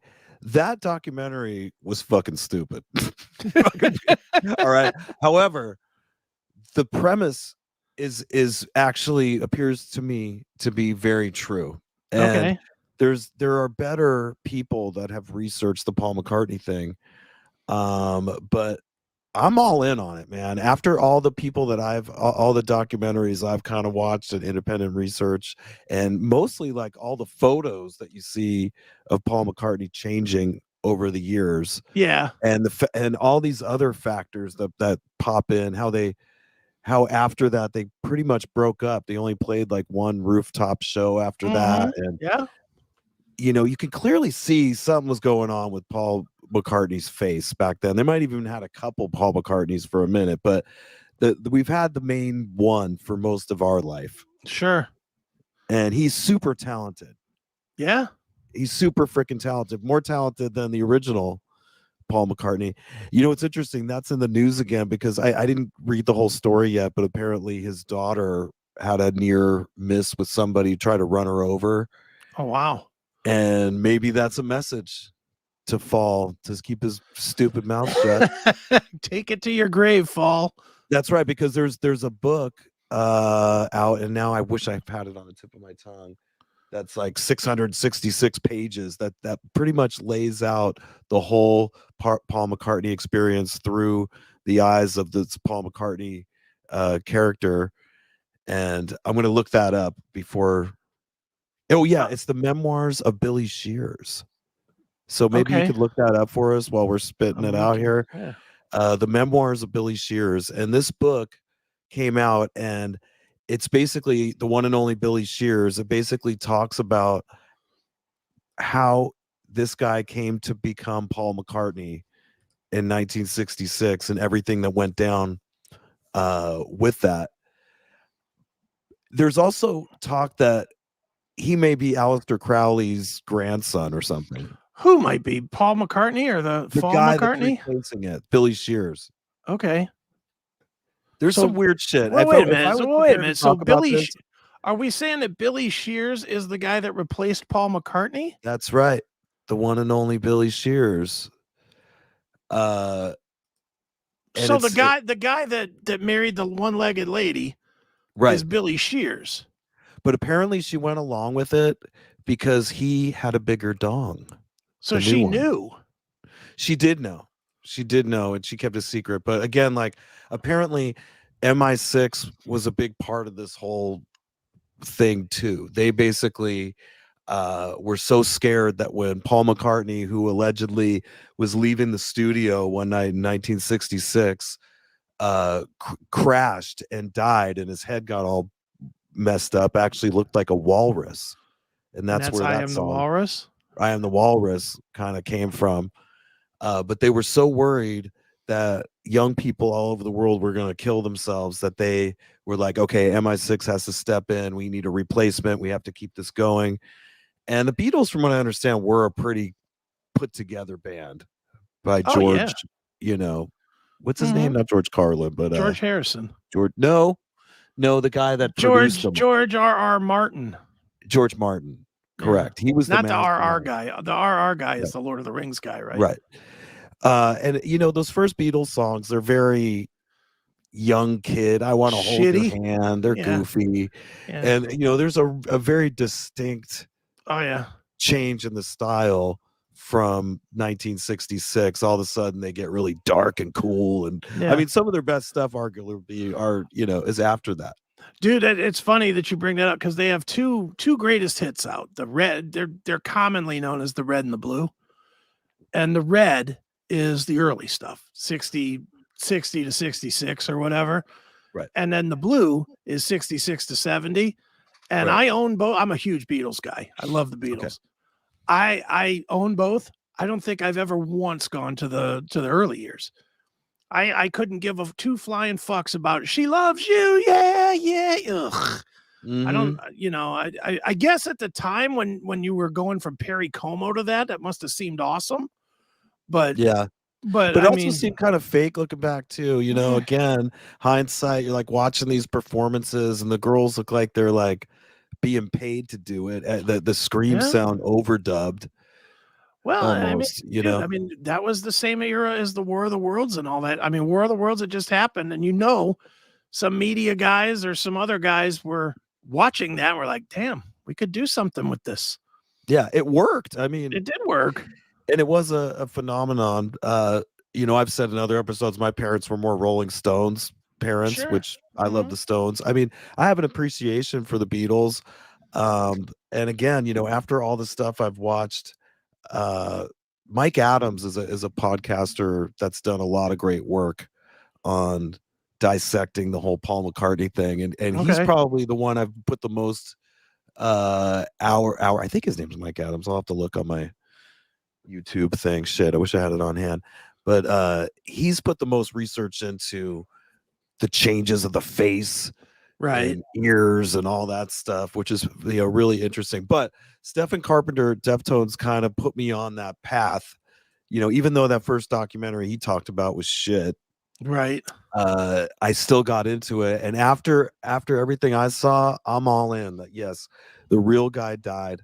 Probably one of the most interesting stories was in the 80s when Paul McCartney got in trouble in Japan, I think, or China, with marijuana. He got caught with marijuana, Okay. and that's Yeah, yeah. like that. You get in a lot of fucking trouble for that Sure. over there. That's like an international incident, pretty much. Mhm. But apparently, not only did they catch him, but when they did the fingerprints, it didn't match up with Paul McCartney. It came up Right. as somebody else. So then that, you know, MI6 had to come in again and Right.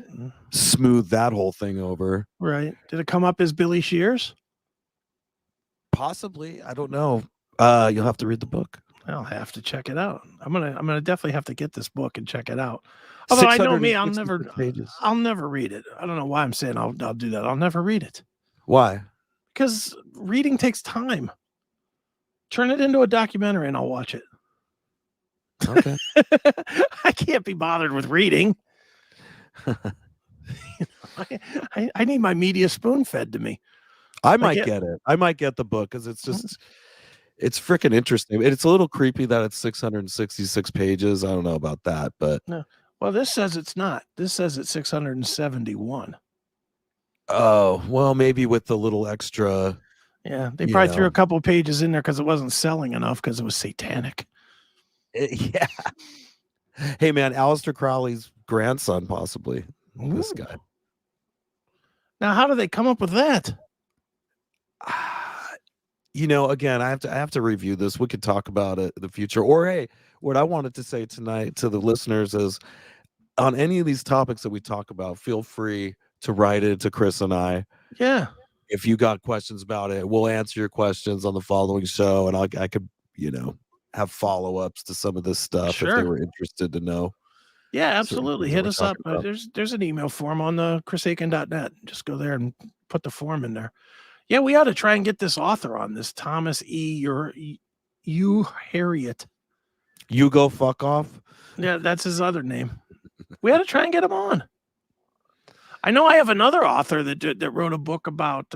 He was a lawyer for John Lennon, writing Wow. about all John Lennon's law problems that he had or something. I was thinking Interesting. about He had a having lot that. of You law want to have that guy problems on? going? Yeah, he apparently did. I'll send you the book to read, and then we can interview him. Because Okay. I have the book. And of course, I've never once cracked it. I've had it for 6 months. Hmm. But we could have that guy on. Why not? Oh yeah, I would love to have either of these authors. Yeah.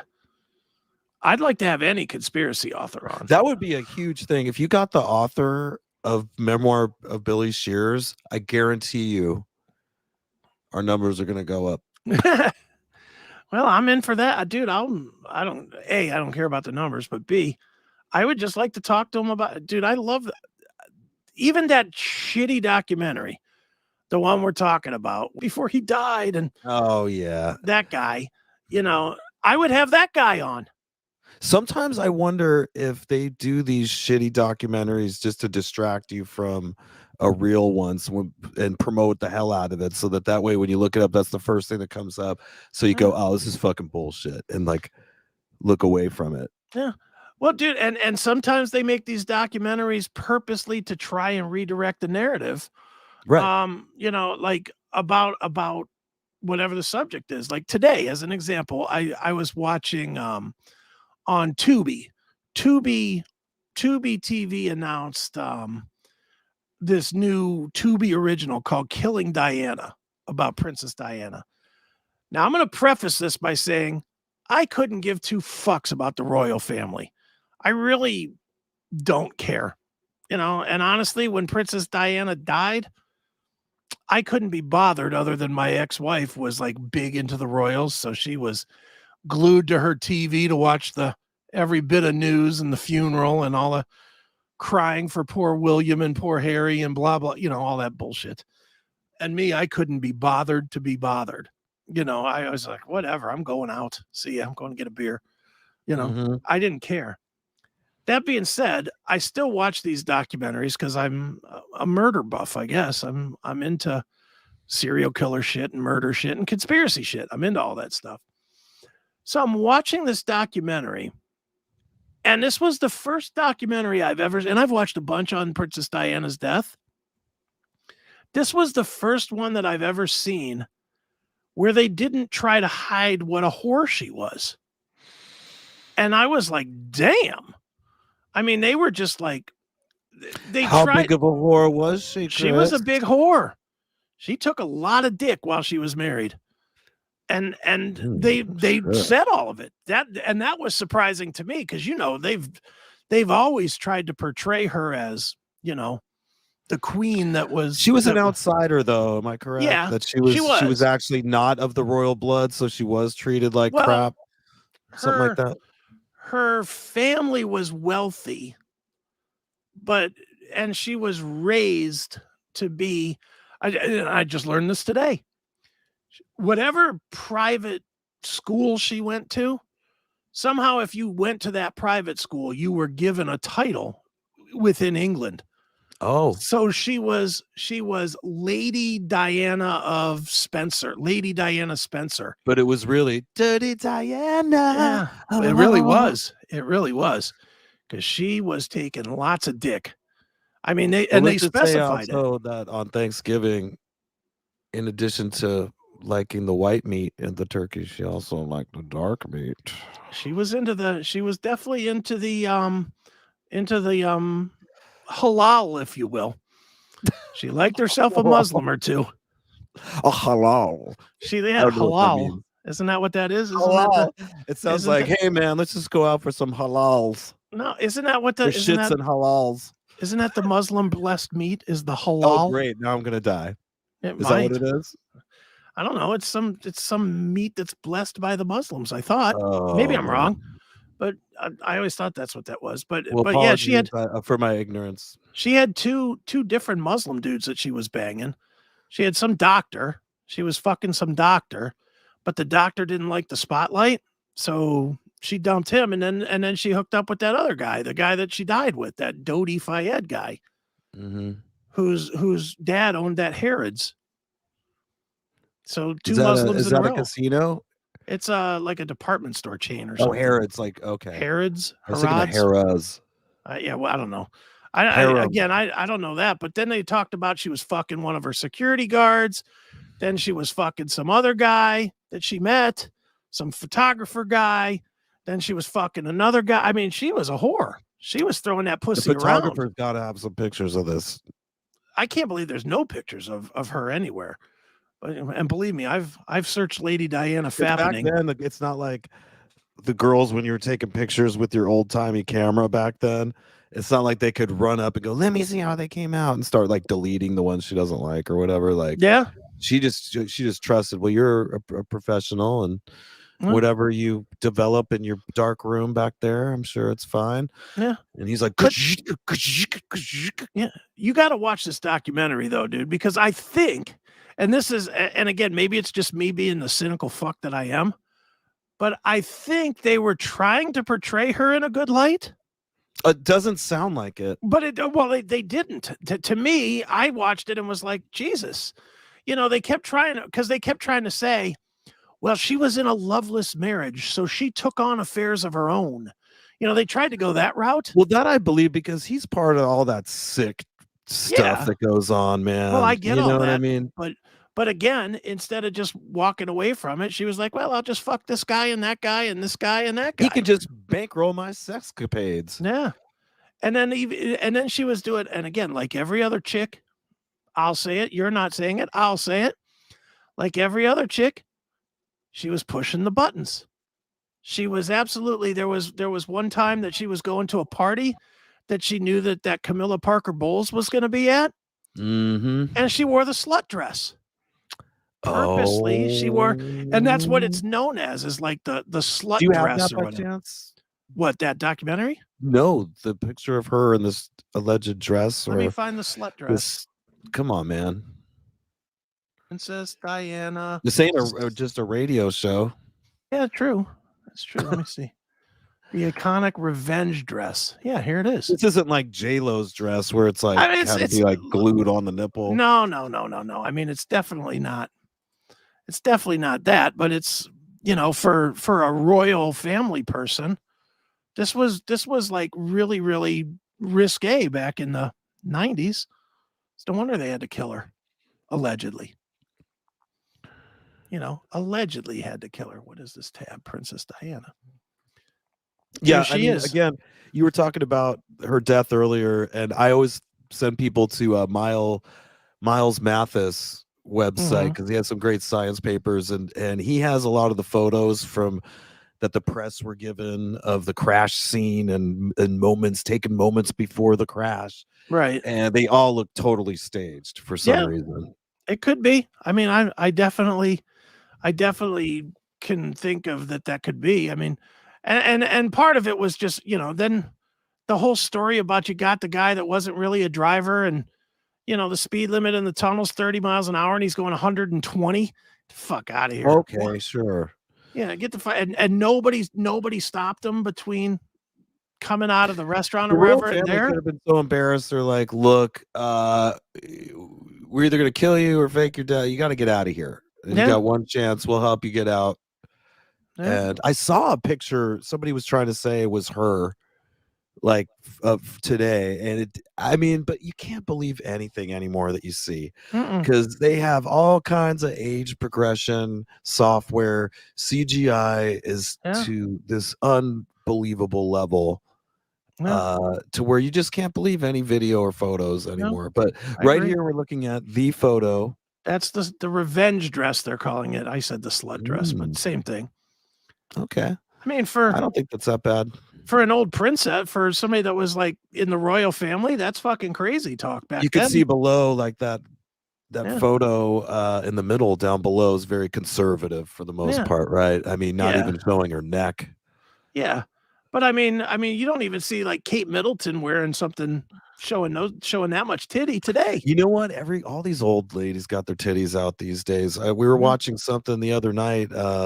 Jamie Lee Curtis came out. Ugh, and her titties were just, and I made some comment about it, and I got in trouble for backhanded. That. Yeah, well, she thought I meant, oh, hey, I go, hey, Jamie Lee Curtis has her titties out, and but I didn't say it in a way like that. I was like, oh, somebody's got their titties out.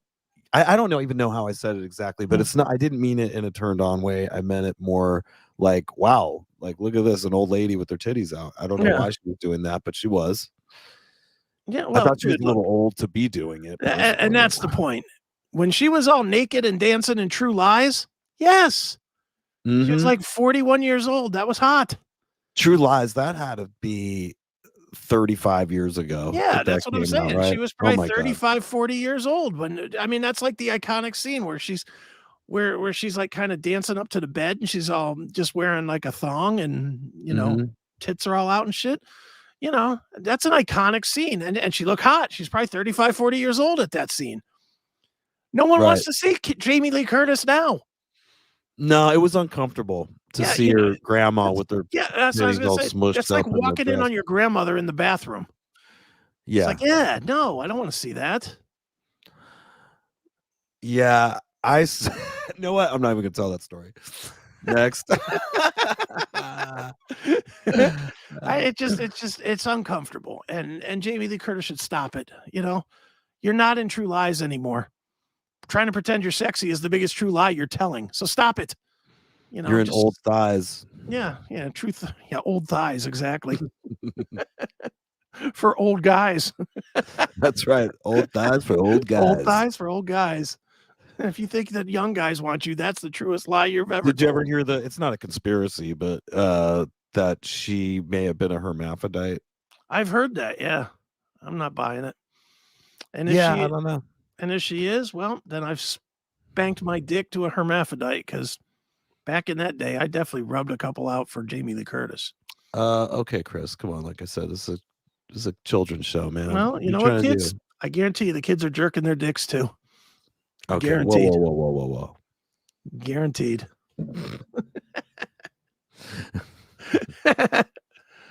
Anyway, let's finish this up because I'm losing my voice. But you know what I watched that was really bizarre? What's that? It was I believe it was on Netflix. It was a documentary called "Don't Pick Up the Phone." You know what? I've seen the commercial for that. Is that good? Man, we watched like the first episode, but then Susan started getting bummed out. She wanted me to change it, but it's the weirdest story, and it's tantalizing in a weird way. But apparently, if this even happened, because again, like, I don't know if some of these shows are freaking made up or if this is for real, right? But allegedly, some dude was like crank calling fast food places around the country and trying to find one that would go and strip search their employees based on this believable story that they would tell. So they'd say what, like they're stealing money or something, and they stuck it in their shorts. Okay, you know, Hank, one of the employees. Do you have an employee there? She's very petite, dark hair, and they're like, yeah, that's Louisa. Oh, I saw her pocketing money or something. Yeah, she stole one of the customers' money. And what you need to do is we're going to be coming there. We're going to be on our way in a little bit. We could arrest her ourselves, or you could carry out a search for us just to be sure and give her a chance that maybe she could not have to come downtown. Okay. Type scenario. Nice. And this was all, filmed on the camera, and they're doing like the full reenactment. And the investigator that they start interviewing to tell, his point of view on the story, he's like, well, shoot, he gets on the scene. He's like, wait, there's a camera? Well, we got to watch this. You know what I mean? And so he goes in the back and he's watching the tape of the female manager that basically takes this poor woman into the back, who's young, probably 18 years old or something like that. And little by little has her stripping her clothes off. Oh my God. Nice. And I mean, that's terrible. That's terrible. I know, but when you're listening to this, you're like, how is this even possible? Because, the caller's like asking, what her breasts look like. And nice. Oh, so it gets ridiculous. Yeah. And she's like, okay, well, she's like describing. Does she have large areolas? Yeah. Touch between the cleavage of her breasts. Yeah. And I'm watching this going, holy moly, I can't believe this. And apparently this happened in a lot of places. It was like became a full FBI investigation. But maybe you can watch it and let me know. I will watch it because I wasn't allowed to finish watching it. I'll watch it. But yeah, the only thing I watched this week on Netflix, which Netflix is becoming just a fucking ghost town. I see them promoting new movies, and I look at the date. It's like 1989. I'm like, Jesus, that's not new. Yeah, it's going down the crapper. It's going to shit. But I will say one that was good this week was that Bernie Madoff, the monster of Wall Street. He made off with everybody's money, dude. All I learned from that thing was that you don't have to be brilliant to rip off the government. Oh, he even said it. He said, I really didn't do anything. I just created a bunch of fake fucking paper. He said that's all he did. American Greed has a ton of shit like that. People that were billing the government for screws and nuts and bolts and stuff, charging 10 grand a nut, and it takes years for somebody to audit that or kind of take a look at it closer. They're just shelling out money. It's a huge machine. Well, and then once they do figure, and I haven't got to the very end of the Bernie thing, but I think I know where it's going. Once it gets to be so profound of a theft and it's a regulated thing, the government doesn't want to step in because it makes them look bad, and it makes them somewhat liable. And that's why they're losing. Yeah, and that's why the government didn't want to step in on Madoff. They from what I understand, they knew a good amount of time before they took him out. Right. But they did not want to take him down because they were they had responsibility as the Security and Exchange Commission if it was fraudulent, and they were signing off on it month after month. Would they have to pay the damages, the government, or I don't know how that all works, because I know quite a few people that had money invested with Madoff that did not get money back. No, and that killed themselves and stuff. Yeah, like that. people killed themselves, and I know quite a few people that. And then his son, right? Didn't you say his son killed himself? Yeah, right. Yeah, his son killed himself, and some of the people that worked with him killed themselves, and but he don't give a fuck. He's like, whatever, dude. Those stories are great, and American Greed. I still keep going back to that when, like you said, it's a desert on Netflix, and we go, what about American Greed? And I watched like 2 more episodes of that, which just really give you a behind the scenes of the motivations in the medical field. Oh yeah. This one that I watched, there was this Indian guy that had a startup, which was fentanyl spray. It was a fentanyl spray that was for cancer patients. Okay. But he wanted to,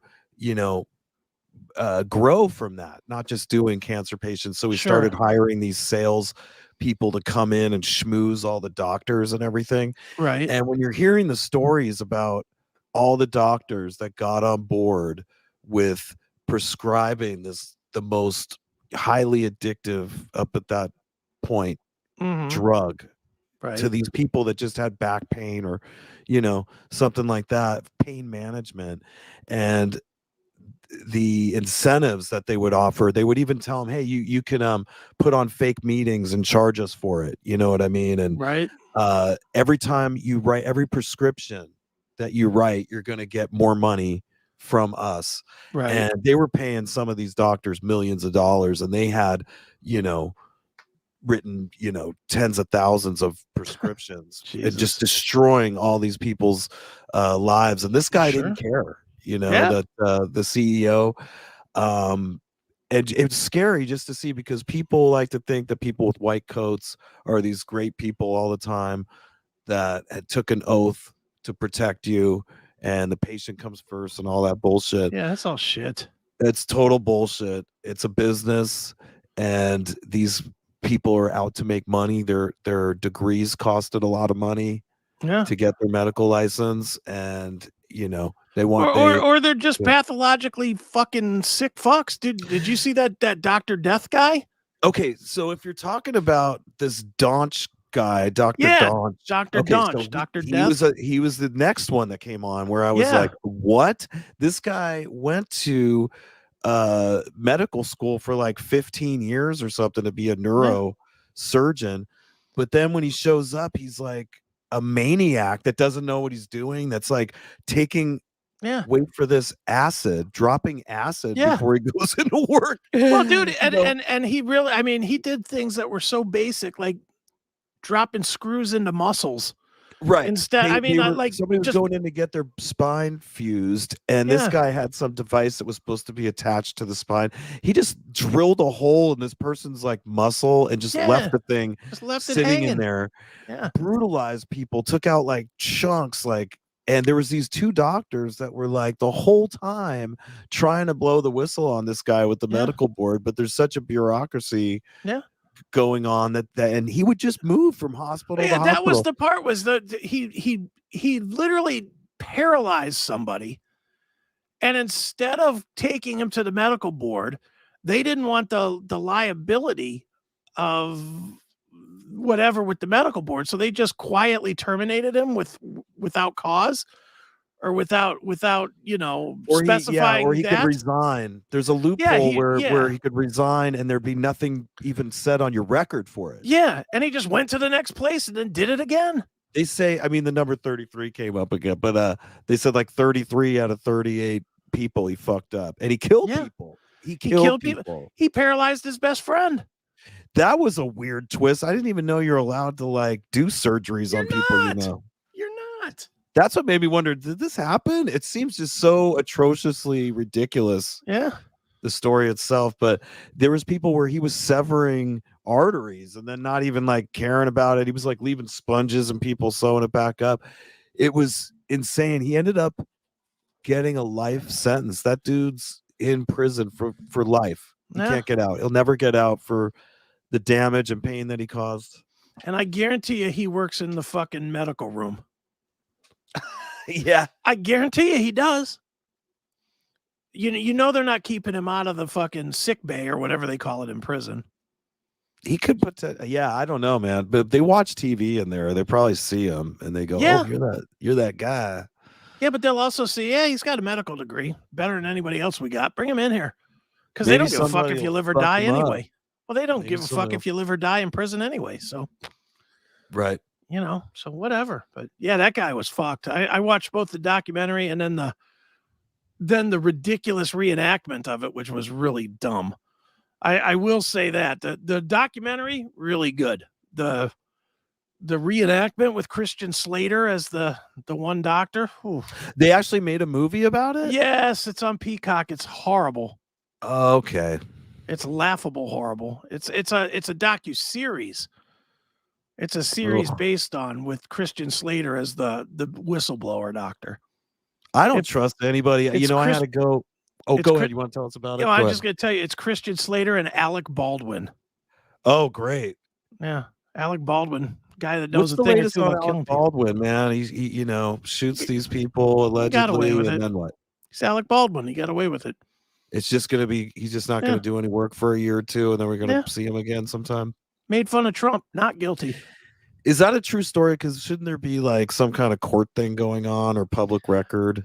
I don't know. I could care because whenever Hollywood guys are douches. Involved, whenever there's actors involved in anything, I'm always super sus that the event even happened. It was another like ridiculous distraction event that like, what does it say? There was a story on 2020 about a plastic surgeon who put big tits on male patients.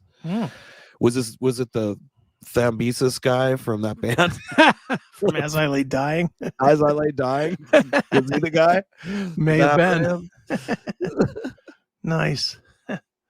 All right, enough of this shit. My voice is done. Let's get out of here. All righty. Believe it or not, we did 2 hours. Can you believe that? That was a fast 2 hours. You don't care. You're fucking stoned and drunk. You're good. Well, we will be back next week with another episode of Chris Akin Presents, the live stuff. Trying to think if I have anything other than this coming out this week. I think I do. Oh, I do. I have an interview I knocked down with Todd Dammit Kearns from the Slash band, as well as his new band Heroes and Monsters with Will Hunt from Evanescence and Black Label Society, and who's the other guy in that band? I'm going to feel like a dick because I don't remember, but it's somebody that's notable too. So whatever. You just have to trust us. Yeah, you'll just have to look it up. Heroes and Monsters. It's good. And that comes out at some point this week as well. So good stuff. Thanks to our friends, our new friends in Lansdowne. We like those guys a lot. And check out their videos for Medicine or the song Halo. Either one of those two songs are great. Look for a new album in March. And for Chris Akin Presents, I have been Chris Akin. And I'm Erik Ferentinos. And we will see you guys next week. Peace.